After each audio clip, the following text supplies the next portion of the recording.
Hello, my friends. I am Adam, and this is Language Arts with Adam. Welcome to our next video. I believe we're on to episode 7 now. And in this video, we're going to start off with a little bit of review from some of the previous videos. So we're going to review some of the characters, and I'm going to walk you through some of these places that we covered in the past week or so here. Now, if you want to skip ahead and just learn what the characters are for today, I'll put something up around here, and I'll also put a little link in the video description so that you can see where you can go to continue learning. But let's just take a look through here. Now, like I said, I'm using Final Fantasy XIV Online, and everything that I'm going to be using throughout this entire series, whether it's this game or maybe some other games, I'm going to try my best to do things that people can use for free. And everything I'll show you today, this entire area, can be accessed for free. So if you download the game, make a character, you don't have to pay. You can just use the unlimited free trial and just walk around these places for the Memory Palace usage. And this is a great way to build Memory Palaces for free, because I know there are lots of sites and businesses and stuff that are making 3D maps and stuff like that for you to do that, but you don't need that. These maps are beautifully done, and they're great resources. So let's just dive right into it here. We're starting just outside the inn, and we're gonna go this way here. And as you can see, as we go into the inn and we turn around to the left here, we'll see a little bit of a familiar scene. So this is where the first episode happened. So we talked about the drawer coming out, and one drawer coming out during an earthquake and Donkey Kong yeeting it back in, and Lilakuma standing around here somewhere. And what you need to do is really, when you're using this kind of virtual memory palace, and what I'm learning is that I have to run through this a lot to really familiarize myself with it, so that when I close my eyes, I can walk through this palace and see all of these things. So it's important really to kind of commit these scenes to your memory. Let's keep going here. If you look up at the ceiling here, you see the chandelier where Donkey Kong swings from for San, for the him and the 3 sandwiches. And if we keep moving around the inn here, we come to the bar where Pikachu is shit-faced and drunk, breaking the 10 bottles, and you have the Moogle who doesn't want glass in his mouth for the Ko and all that stuff. And as we keep moving around, we make our way over to the innkeeper, and you remember the scene with Lilakuma lying down in the middle because the sun went down, he's sleepy, but he's blocking the way of everyone else. So as I go through this, I'm really picturing all of these characters here. I'm not just walking through it, I'm really actively trying to remember all the stuff we've talked about. And just going outside here, so like I said, we go outside, there's a little bridge here we cross. In your head, you want to try to be picturing that bridge and picturing crossing it in your mind, and as soon as you cross it, you see the tree where Lilakuma moved. So this is the tree that is for the character tree that we talked about, so Moo from Lilakuma. And we also can picture Donkey Kong crashing into the tree several times, this Jeep for the G sound for the machine. So I'm picturing all of these things, and I'm going to be walking all around this map, not today, but just in eventuality, we're going to try to cross most of the city, and hopefully in this one city alone, we can cover maybe 100 or a few hundred characters. That'd be wonderful. And then there are a bunch of other cities that we can access for free too. Let's keep walking around here, just passing by all the adorable little characters, and we'll come up to the place where we were yesterday. So come all the way down here to the armory, and here you see the banana safe where we had the 2 Tarzan-like people, a Donkey Kong and Deadpool, swinging in here.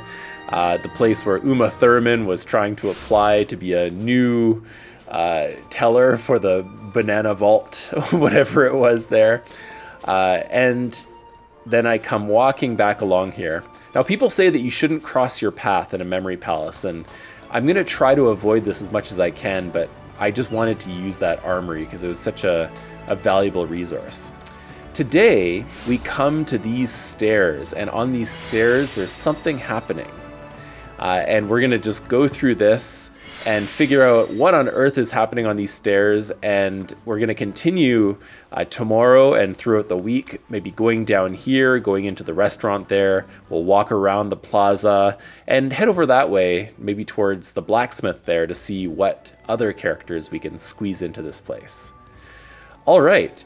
So what we're going to do now is I'm going to bring in my lovely fiance, and I just wanted to talk again briefly about the sound yu, which we talked about yesterday. So maybe my fiance can roll up in here and sit down next to me. Hello, Jean. Hello. So this is Jean, my lovely fiance. Hello. Yes, and she is from Shanghai. Shanghai in China. And she is, Chinese. Yes, I am. Yes, and she's going to do her best to help us learn how we can pronounce the yu sound. Because like I mentioned, it's not like an English yu, because there are words in Mandarin that have that yu sound too, right? But not the yu, not the one with the dots above it, the umlauts. But there are sounds in Mandarin that have just a yu, right? Like, what kind of sound? Can you give us an example? Like we pronounce that more like u. So say like 下午 is afternoon, so it's 午. 5 is also. What kind of u is that? Is that like a u or just a u? It's just u. Just u. So just a plain u, not the special one with the 2 umlauts above it. Can you give us an example? Please speak close to the microphone so we can hear you clearly here. Give us an example of the one we did yesterday. So woman. By example, you mean? Just say the word. 女. Maybe one more time. 女. So you can see the shape of her lips. Maybe you can do it towards the camera as well. 女. Beautiful, thank you. So, and see the shape of her lips and how it sounds as well is very different from just a plain U sound that she mentioned earlier. Could you just do one more, that sound, and then the regular U? So, 女 and maybe another one. And regular U? And a regular U. So the special one will be 女, and if it's the regular U, it's 奴. All right, perfect. Thank you so much, Jean. You're welcome. All right, 谢谢. I have like a kind of special trick to pronounce. Oh, you have a special trick? Yeah. You're saving it until now to tell us. Okay, what's the special trick? Make sure you speak clearly into the microphone. Okay, so a special trick for pronouncing the yu sound is pretend that you're pronouncing e sound. So when you're pronouncing e and then you keep doing that e and then you put your finger and squeeze your cheeks. So e until your mouth become like a small dot. So e. So that's your yu sound right there. That's perfect. Thank you so much, Jean. You're welcome. Okay, 谢谢. 不客气. Okay. All right, I'll let Jean go here. Thank you, Jean. Yeah. Okay.